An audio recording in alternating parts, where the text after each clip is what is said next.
Cretaceous tardigrades.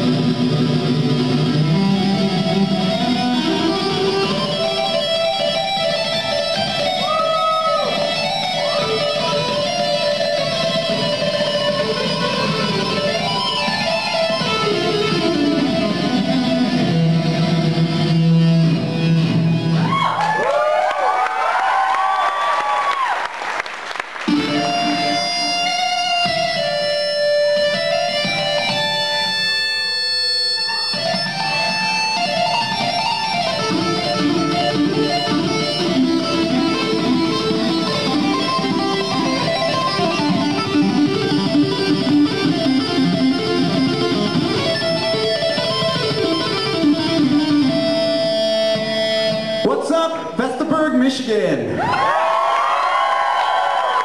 Man, you guys sound great. You guys having a good time tonight? Yeah!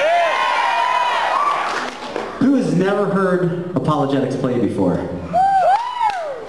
Where you guys been for like the last 15, 20 minutes? Hey.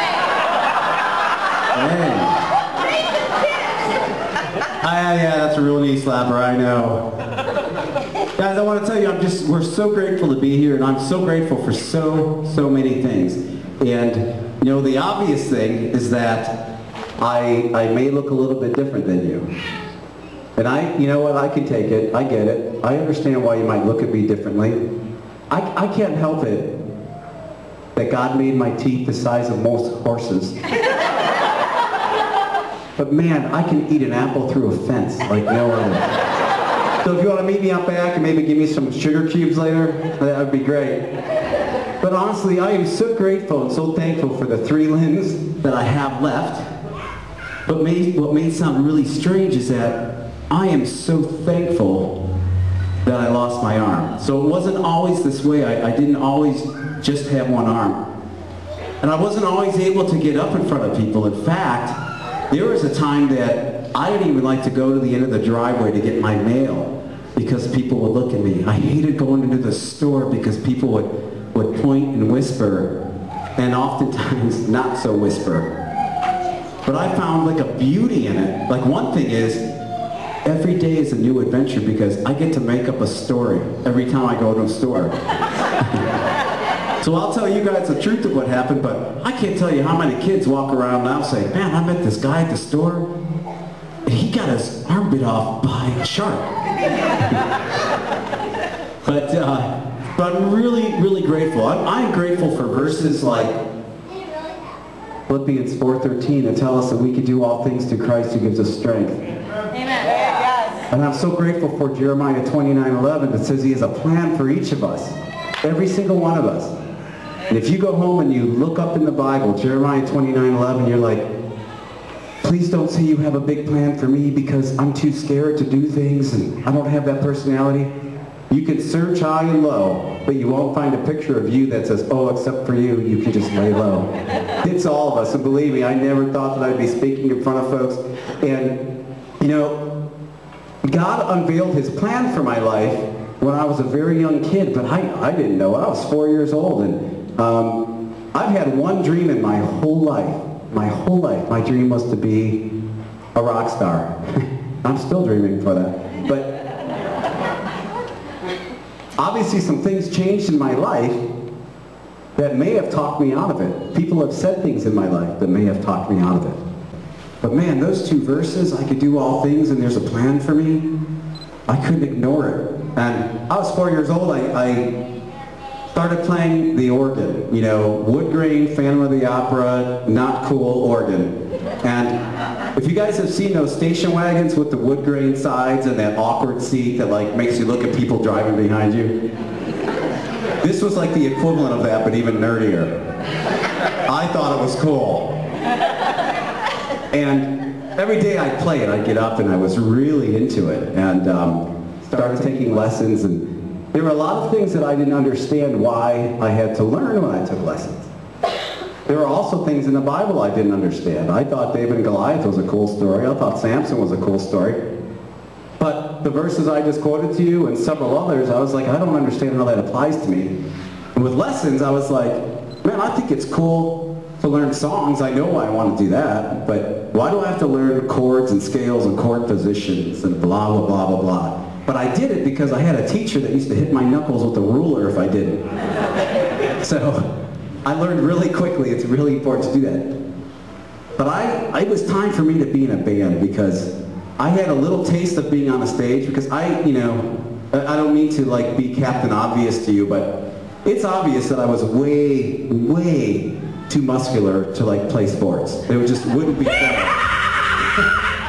It wouldn't be fair to the other people, right? You know. So I did what all of the muscular buff kids do. I played keyboards for the show choir. And I was like, wow, I like being on stage. This is really cool. But I need to be in a band. And I only had this big family up at Oregon. So I started saving up for a keyboard. And it took me a long time to save up for. And I finally found one that I could afford. And the guy still had it. And my parents were like, hey, yeah, we'll take you to go get that keyboard, but not for 3 weeks because that's pretty far away. And I didn't know. I was a kid. I didn't know how far that city was. And they said, if you wait 3 weeks, tell a guy to hold it for 3 weeks, and we'll go get it because your cousin is getting married in that town in 3 weeks. And I had zero patience. I mean, patience is a vulture, right? And I was like, oh, man, I really got to wait 3 weeks? And I called the guy, he didn't want to hold it, I stalked him, called him like 9 times that day. He was like, you come and get this keyboard on that day, and you promise not to call me anymore, and we have a deal. So, I held true on both things. However, I picked up the keyboard on a Saturday, but the Friday night, I threw a football to my neighbor, and thought I dislocated my shoulder because there was this loud crack, and my arm was hurting. And I was like, oh man, that's a bummer. I gotta, show up to get this keyboard tomorrow. My shoulder's gonna be all messed up. But I ended up, my bone was broke. I was like, well, that's sweet. 3 weeks I had to wait. Now I get it. 6 weeks in the cast. Blah blah blah. Wasn't really thrilled, but Saturday came and I picked up the keyboard and I was so excited.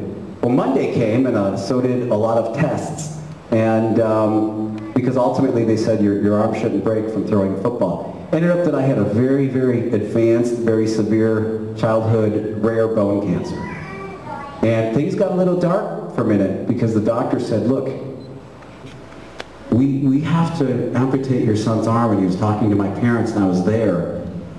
And he's like, and we're also going to start chemotherapy, which makes you really sick. And it makes you lose your hair and just all of this crazy stuff.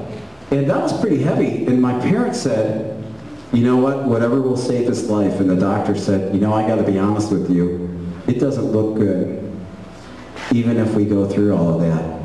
I don't know that your son's really going to make it through this.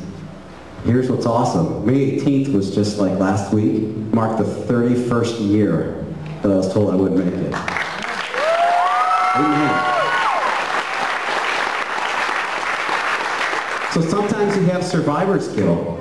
And I woke up one day with one arm, going to sleep with two. And you wonder, so many things go through your head, like, oh man, like, pulling pigtails of the girl in front of me in school, both at the same time, were really important to me, and I didn't know if I could still do that, and can I still dance Gangnam Style, all of these really important things. But I had this is what's so cool. God knows my personality. God knew me before I was even in the womb. So he wired me to be a rocker, he wired me in a certain way, and he knew my personality because he gave it to me. But, how many times do we want something so bad? We'll call it a thing, right? Thing. And we go to our parents or our spouses or whoever and say, look, if you buy me this one thing, you don't have to buy me anything for like 2.5 years, ever. This covers like birthday, Valentine's Day, Christmas, Arbor Day, every holiday ever. I just need this one thing. And then you get it, right? Oh man, it is shiny and new, and you open it and like angels sing, oh! And there's like a light that comes down and it's so awesome. Until the next day. You're like, look, Thing 2.0 just came out. And it has this like awesome Apple logo.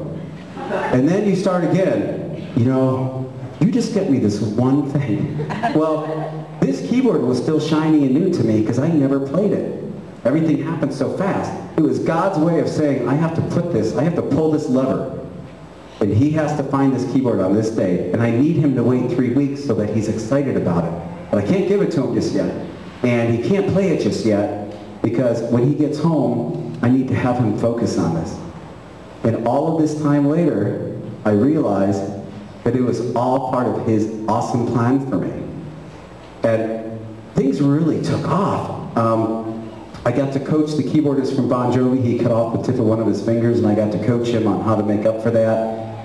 Next thing you know, I was hanging out backstage with folks from Def Leppard and Styx and Journey, and it was quite a run. But the Lord really wanted me in this environment.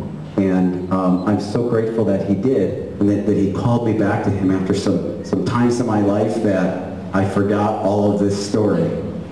And I'm just encouraging you to hear God's voice, because he whispered to me like a gentleman for a long time. And then he decided to yell. And he was telling me things to do, but I didn't want to hear it, so I'd like plug my ear. But like I couldn't plug this other one, so I would still hear him. And so I encourage you, hear God's voice, know that there's a plan for you, know that you're perfect just the way you are. Amen. That we all have struggles. We all have a story. The only difference is they gave me a microphone. But we all have a story. And the next point in my life is doing some speaking engagements at churches and schools. And I had the great honor of speaking with Mitch Albom on June 8th. And I have some wristbands for sale. If you would come back and pray for me and help support me so I can get this launched, it would be really a great honor. And it's an honor to be here tonight. You guys having fun? Yeah. You guys mind if I stop talking and play a little bit? Oh, I see.